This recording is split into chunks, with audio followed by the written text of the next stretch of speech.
Bem-vindas e bem-vindos ao podcast do Monitor do Novo Debate Econômico, o MNDE. O Monitor do Novo Debate Econômico é um espaço criado para promover novas maneiras de pensar a economia, que incluam não só a discussão propriamente sobre desenvolvimento econômico, mas questões como inclusão de gênero, inclusão racial, meio ambiente e inclusão social também. O nosso site é novodebateeconômico.org.br. Visitem o nosso site, lá vocês vão encontrar um blog com artigos de autoria de especialistas sobre os assuntos relacionados ao novo debate econômico, podcasts como esse aqui, lives, textos produzidos sobre temas específicos do debate econômico e um glossário na qual as pessoas podem se informar sobre os conceitos e os termos mais utilizados na economia, né? Porque às vezes a gente lê textos de economia nos jornais aí e tem vários termos que a gente não sabe o que significa. Lá está tudo explicadinho. Tem termos também sobre a questão da igualdade racial, igualdade de gênero e sobre meio ambiente também. Eu gostaria de dar as boas-vindas para a nossa convidada de hoje do podcast, que é a Luana Mirra. A Luana possui mestrado e doutorado em Demografia pela Universidade Federal de Minas Gerais, pelo CDPLAR, o famoso CDPLAR, da UFMG. Atualmente é professora no Departamento de Demografia e Ciências Atuariais e membro permanente do Programa de Pós-Graduação em Demografia da Universidade Federal do Rio Grande do Norte. Ela também é coordenadora do Grupo de Trabalho População e Trabalho da Associação Brasileira de Estudos Populacionais, ABEP. Suas pesquisas mais recentes têm se concentrado nos temas envelhecimento populacional, mercado de trabalho, gênero e previdência. Bem-vinda, Luana. Olá, João, muito obrigada pelo convite. É um prazer estar aqui no Monitor do Novo Debate Econômico. Espero poder contribuir aí com o debate, principalmente de gênero, na economia. Obrigado, Luana. Obrigado por ter aceitado o nosso convite. Luana, eu queria começar essa nossa conversa por um assunto que eu acho assim, de extrema importância para o Brasil, né, e de extrema importância por interesse para a questão do debate econômico, que raramente é tratado, que é o trabalho doméstico, né? Ou seja, o Brasil, diferente das sociedades de capitalismo avançado, né, no Brasil o trabalho doméstico ainda é uma realidade, né, algo ainda muito presente. Ainda que tenha havido evoluções no perfil do trabalho doméstico, pelo menos eu li um pouco sobre isso. Mas isso está presente desde a escravidão, né? Essa ideia do servidor doméstico é uma coisa que já está presente na escravidão e continuou no Brasil, mesmo com a abolição da escravidão, com uma característica muito forte. E a gente sabe que esse trabalho é muito marcado por uma questão de gênero, ou seja, que as mulheres que ocupam, em grande medida, essa posição na sociedade, ou se dedicam a esse tipo de atividade na nossa sociedade. Eu queria perguntar para você, assim, a título da introdução da nossa conversa, assim, quais são as principais mudanças que o trabalho doméstico sofreu na história do Brasil ao longo do seu, né, tanto assim, a origem das pessoas, status socioeconômico, os direitos que os empregados, empregadas domésticas particularmente gozam na sociedade brasileira, e quais você acha que são as tendências para o futuro mais próximo? João, de fato, né, o trabalho doméstico remunerado, ele é uma ocupação majoritariamente feminina. No Brasil, mais de 90% dos trabalhadores domésticos são mulheres, né? Você colocou muito bem que entre os países, né, do mundo, nós da América Latina, inclusive o Brasil, ainda temos essa ocupação muito frequente na força de trabalho feminina. No Brasil, por exemplo, essa ocupação era a mais frequente entre todas as mulheres ocupadas até 2013. A partir de 2013, ela passou a ser a segunda atividade mais frequente entre as mulheres que estavam trabalhando, né? Hoje eu vou falar o hoje, mas não é bem o hoje, que essa informação é de 2019, mas porque a pandemia mexeu bastante com a estrutura ocupacional e principalmente com o trabalho doméstico, né? Mas hoje, quer dizer, no final de 2019, 14% de todas as mulheres que estavam ocupadas no Brasil estavam ocupadas no trabalho doméstico, né? E aí isso é consequência de alguns fatores, né? O primeiro fator é a questão da divisão sexual do trabalho. Porque na nossa sociedade ainda é muito frequente, né, a ideia de que as mulheres é a principal responsável pelo meio privado ou seja, pela esfera reprodutiva, pelos domicílios, né? E, portanto, é as responsáveis pelos afazeres domésticos e pelos cuidados em geral, certo? Então, quem assume essas atividades são as mulheres, sejam elas de todas as raças, né? Seja qual cor que for, as mulheres assumam esse trabalho dentro dos seus domicílios. Mas quando esse trabalho ele é, né, transmitido para outra pessoa fazer, e você colocou muito bem, quem vinha fazendo no domicílio que não era seu eram as escravas, né? Então, de fato, a origem do trabalho doméstico é na escravidão, porque as mulheres negras, elas se ocupavam com os cuidados dentro dos domicílios, com os cuidados das crianças, enfim. E aí, quando você tem a abolição da escravatura, apesar de ter a abolição, essas mulheres não vão se encaixar em outros trabalhos. Elas continuam oferecendo esse mesmo tipo de, quer dizer, oferecendo não, elas são obrigadas a continuar onde estão, porque não tem outra oportunidade, e, consequentemente, as mulheres negras, né, passaram a estar ocupadas enquanto trabalhadoras domésticas, né, para as famílias brancas, e isso a gente ainda vê com muita frequência no Brasil de hoje, né. Bom, e aí, complementando, né, só para a gente... Posso só... Pode? Você tem há dados sobre a quantidade a proporção de mulheres negras no trabalho doméstico? Sim, sim. 66% das trabalhadoras domésticas, na verdade, dos trabalhadores domésticos no geral, né, são pessoas negras, né? E é uma ocupação muito pouco valorizada na medida que os rendimentos são baixos, né? O rendimento médio é abaixo do salário mínimo. E, por exemplo, em 2019 era de R$ 916, abaixo do que era o salário mínimo em 2019, né?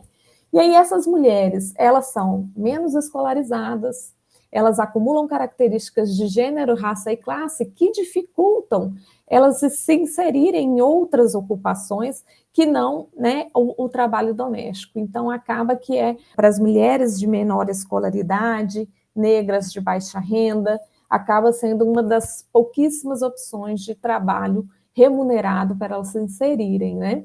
Ô, Luana, só uma curiosidade. Então, se a pessoa ganha menos que um salário mínimo, provavelmente ela não é registrada, certo? Exato. Mesmo a gente tem, né, um histórico, João, né, do avanço, como você disse que chegou a lei, que há avanços na legislação.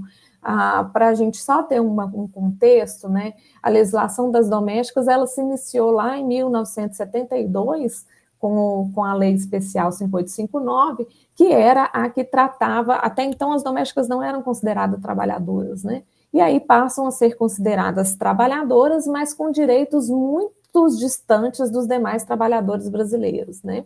E aí teve outras legislações que foram melhorando com o tempo, né, os direitos das domésticas. Você teve a própria Constituição de 88, teve outras legislações que veio somando, mas a principal e mais recente é a famosa PEC das domésticas, que surgiu em 2012, a PEC, né, então a proposta da emenda constitucional, ela surgiu em 2012 e ela se tornou mesmo, né, uma emenda constitucional em 2013, e, consequentemente, depois veio a Lei Complementar 2015, em 2015, que, na verdade, assim, na emenda constitucional, o principal objetivo era igualar os direitos que todos os trabalhadores têm no Brasil para as domésticas, que elas não tinham. Então, a ideia era dar todos os direitos que os trabalhadores, no geral, tinham para também as trabalhadoras domésticas, né? E aí tinham, em 2013, quando foi feita a emenda constitucional, algumas dessas modificações eram de eficácia imediata, imediatamente podia ser feita, né? Essas mudanças. Já algumas eram de eficácia imediática, acho que essa é a palavra, que você precisa de algumas mudanças para torná-las efetivas, né? E aí vem, então, a Lei Complementar de 2015 para consolidar esses direitos, né? Para igualar os direitos entre as trabalhadoras domésticas e os demais trabalhadores do Brasil. Na verdade, igualar dos trabalhadores domésticos aos demais trabalhadores do Brasil, né? Mas aí a gente teve agora a reforma trabalhista, né? E aí a gente tem a reforma trabalhista, que vai um pouco na contramão, porque também atingiu as trabalhadoras domésticas, por exemplo, permite trabalho intermitente para as domésticas também, para folguistas, geralmente para folguistas e cuidadores de idosos, né? E permite também que as trabalhadoras trabalhem por um tempo maior do que o permitido na legislação, né? As horas extras maiores do que a permitida na legislação. Então, a reforma trabalhista também teve um certo impacto para as domésticas, né? E aí, assim, que a gente tem? Eu acho que é importante pontuar, João, que, assim, esse grupo, ele vinha sofrendo um acelerado processo de envelhecimento populacional, mais acelerado até do que a população como um todo. E isso foi consequência, principalmente, né, das políticas públicas, porque o que acontece? As meninas mais jovens, que antes tinham como porta de entrada o trabalho doméstico para o mercado de trabalho, elas passaram a ter o benefício, por exemplo, do programa Bolsa Família, que tem como condicionalidade a frequência escolar, né? Então faz com que as crianças permaneçam na escola e os jovens também permaneçam na escola, bem como a expansão do ensino técnico e do ensino superior, fez com que essas, e juntamente com as cotas, que é importante a gente colocar também, né, as cotas que foram muito importantes para esses grupos menos favorecidos, fez com que muitas meninas que antes só tinham como possibilidade de ingressar no mercado de trabalho o trabalho doméstico, passam a ter uma capacitação maior e, portanto, se engajar em outras ocupações. E aí o que acontece? A gente pensa numa estrutura etária das domésticas em que o nascimento seriam as meninas jovens entrando nessa ocupação. Se as meninas jovens não estão entrando nessa ocupação, estão entrando com bem menos frequência, é como se esses nascimentos tivessem sido menores nessa população de domésticas, né? Então, você tem um envelhecimento dessa categoria maior, justamente porque não havia essa alimentação de entrar meninas mais jovens para deixar a estrutura mais jovem, né? Então, a gente tem um processo de envelhecimento. E aí teve, inclusive, acho que é legal falar, né? Teve uma dissertação, por exemplo, que eu orientei, que fez uma análise sobre a mobilidade ocupacional das filhas das trabalhadoras domésticas em relação às suas mães. E quanto mais jovem é a coorte que entrou, né, no mercado de trabalho dessas filhas, maior é essa mobilidade ocupacional dessas filhas em relação às mães, ou seja, elas alcançaram um emprego inicial melhor do que as mães delas tinham. Então, elas têm uma ocupação melhor do que as suas mães tiveram.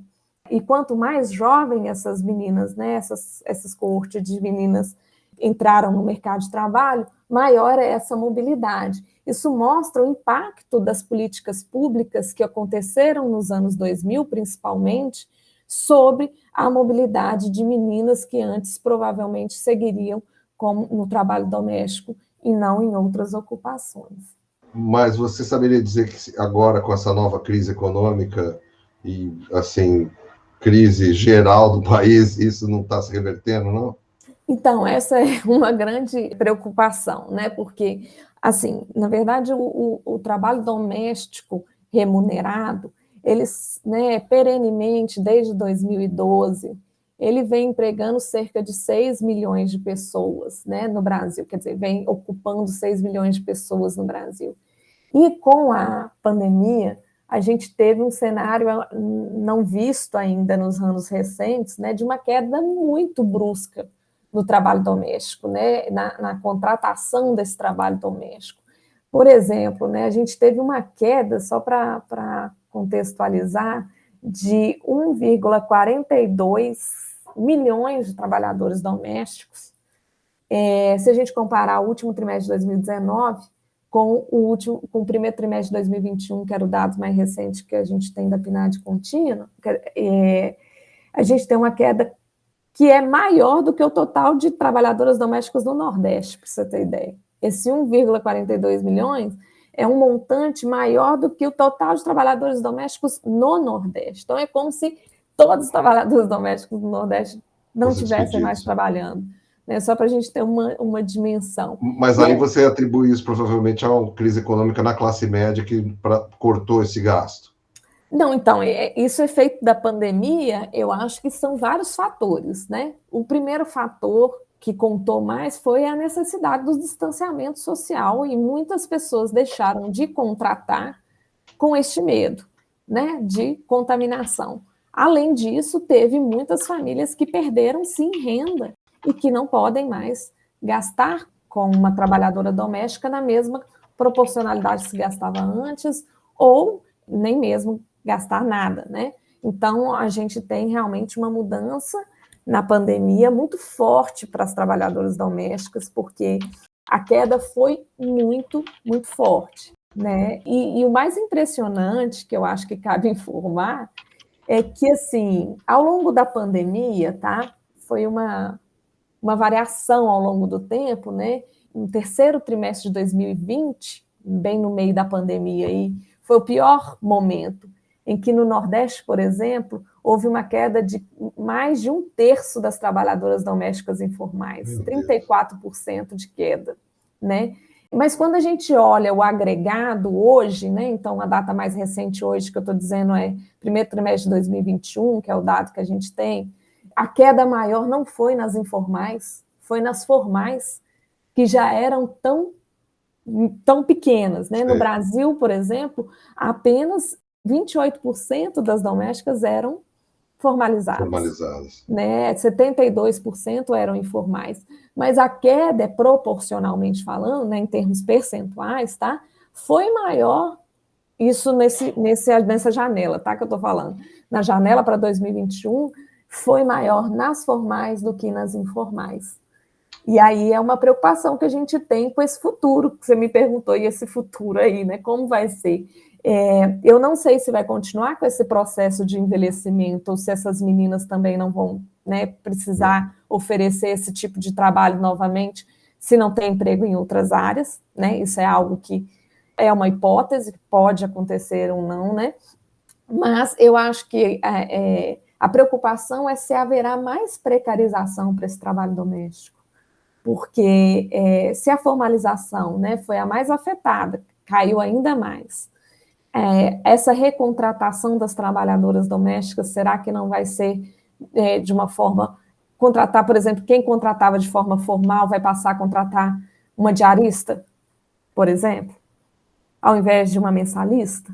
Né? Isso, assim, a gente até tem uma pesquisa que a gente conduziu recentemente sobre a contratação do trabalho doméstico durante a pandemia da Covid-19, né?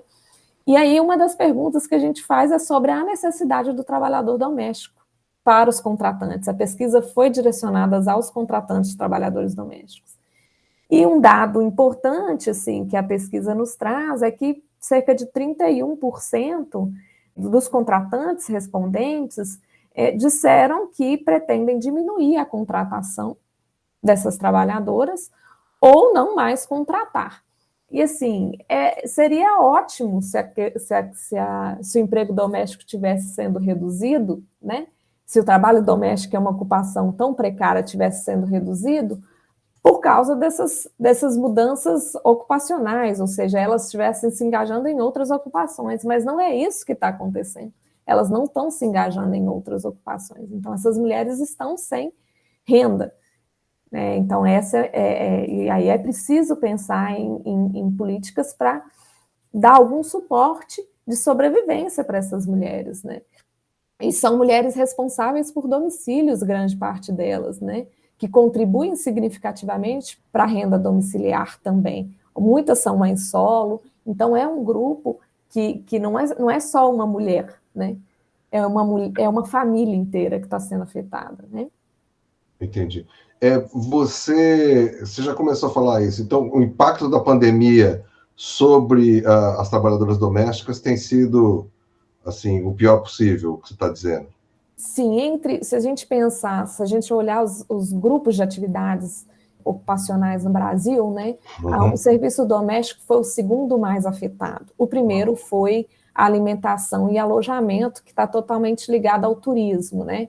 A necessidade do distanciamento social afetou muito essas ocupações de contato muito próximo das pessoas, né? Então, como, né, o turismo, como o serviço doméstico, né?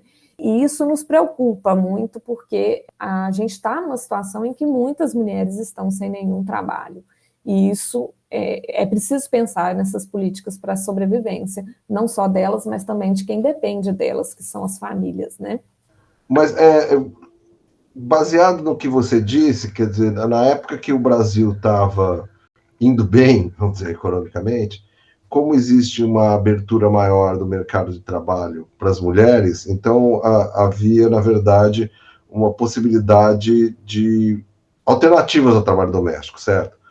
Então, isso fazia com que, na verdade, você tivesse uma oferta menor de trabalho doméstico. Isso. Dizer assim, o que, assim, na economia clássica, daria até no aumento de salário, no médio prazo, coisas assim. Mas, então, quando está indo bem, o trabalho doméstico declina. E quando está indo mal, também declina. Ou seja, será que existe uma tendência histórica de declínio do trabalho doméstico na nossa sociedade? Você fez uma ótima pergunta, quer dizer, você fez uma análise aí que eu acho que é interessante a gente falar dela, porque, veja, em contextos de crise econômica, não necessariamente, crise econômica, eu não estou falando de crise pandêmica, tá? Estou falando de crise econômica. O trabalho doméstico ele não reduz tanto assim, quer dizer, a oferta, pelo menos as pessoas ocupadas enquanto trabalhadoras domésticas, certo? Na verdade, ele aumenta. E ele aumenta justamente porque muitas mulheres perdem suas ocupações e passam a ofertar o trabalho doméstico como uma alternativa de renda. Se a gente olhar para o próprio Brasil recentemente, né? Depois de 2015, a gente tem uma crise econômica e política no Brasil que não afetou o emprego doméstico em termos de oferta daqueles que estão ofertando, né, o trabalho. Pelo contrário, a gente vê um crescimento, inclusive, das informais. Houve crescimento. Há um crescimento justamente porque muitas mulheres que perdem seus trabalhos em outras ocupações passam a ofertar esse trabalho. Agora, a pandemia, que foi um cenário muito atípico, muito crítico, né, que justamente por conta do medo de contágio e do medo não só dos contratantes, também das trabalhadoras, enfim, e a gente tem um cenário muito, muito diferente do que a gente já tinha vivenciado ao longo do tempo, né? Ah, tá. Então, isso, na verdade, a coisa é mais complexa, né? Tem, assim, uma situação de crescimento econômico na qual o trabalho doméstico, de fato, decai. Tem uma situação no meio ali que é propícia ao crescimento do trabalho doméstico, que é a deterioração, na verdade, das condições trabalhistas dos trabalhadores, mas sem uma crise aguda. E tem a crise aguda que também contribui para a deterioração do trabalho doméstico por falta de demanda. Isso. Porque começa a atingir a classe média não contrata mais. Exatamente. E assim, não, se a gente pensar, eu acho que, né, como você colocou bem no início da nossa fala, né, em sociedades mais desenvolvidas, a contratação de trabalhadores domésticos é muito diferente do que se vivencia nos países latino-americanos, por exemplo, né? Então, na verdade, quanto mais rica é essa sociedade, menos ela demanda, menos oferecem esse tipo de trabalho, menos se contratam esse tipo de trabalho dessa forma como nós fazemos, né? Vou puxar um pouco a sardinha para o nosso lado, do Monitor do Novo Debate Econômico, que é, assim, obviamente que tem tudo a ver com essa nossa conversa, mas a gente faz no Monitor também um negócio chamado midiômetro. O que é o midiômetro? O midiômetro, a gente analisa os textos de opinião dos grandes jornais brasileiros que tratam de economia, e a gente tenta determinar, para além de se eles são ortodoxos ou heterodoxos, do ponto de vista da teoria econômica, se eles incluem preocupações como inclusão social, sobre questão de desigualdade de gênero, desigualdade de raça, né, meio ambiente, porque, assim, o Monitor do Novo Debate Econômico existe exatamente a partir de uma percepção de que está um pouco na hora da gente parar de ficar tratando a economia como se fosse simplesmente uma administração fiscal, financeira do Estado, né? Porque esse negócio mexe com a vida das pessoas, literalmente, mata a gente, inclusive, como disse, não é? Ou seja, então, assim, é uma coisa muito importante a gente começar a ter preocupações nesse âmbito dentro do próprio debate econômico. Porque parece que fica, não, os grandes economistas, aquelas pessoas ficam tratando de economia como se fosse uma coisa técnica, que não é exatamente, tem um lado técnico, tem um lado político, né? E eu queria saber qual a sua preocupação, sua percepção em relação a isso, ou seja, como o jornalismo trata o debate econômico? Você acha que está havendo mais entrada para esse tipo de pauta? Eu acho que tem havido mais entrada, mas ainda estamos muito aquém do que a gente precisa, né, João? E eu acho que um bom exemplo disso foi a reforma da Previdência, como que o debate foi feito nas grandes mídias, né? A gente tem duas visões que trazem esse debate da reforma da Previdência, que é a visão constitucionalista e a visão fiscalista, né? A constitucionalista considera a Previdência dentro da Seguridade Social como um programa de política, né, um conjunto de políticas, né, que vai abarcar a população e que, portanto, a Previdência ela é uma política contributiva. E, nesse caso, como está na Constituição, o financiamento não se dá só pelas contribuições da Previdência, se dá por outras fontes também. Então, a Seguridade Social como um todo, ela vinha sendo superavitária até 2015, depois deixou de ser, né? Já a visão fiscalista é aquela que compara só contribuições com benefícios e traz a diferença entre essas duas coisas como o déficit previdenciário.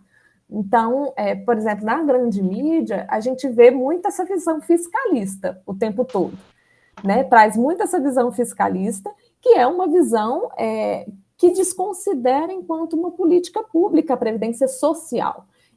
Eu sou atuária e atuário estuda previdência, né? Na verdade, atuários são os que calculam riscos financeiros e nós que calculamos seguro, previdência, planos de saúde, né? E assim, a previdência social, diferentemente do que as pessoas pensam, não é eu vou contribuir, né, ao longo do tempo, juntar um montante, esse montante vai ser gasto comigo no futuro para eu receber essa previdência. E esse raciocínio vale para uma previdência privada. Para a Previdência Social não funciona assim. A Previdência Social prevê uma colaboração intergeracional, em que quem está ativo hoje vai contribuir para a previdência de quem está aposentado hoje, né?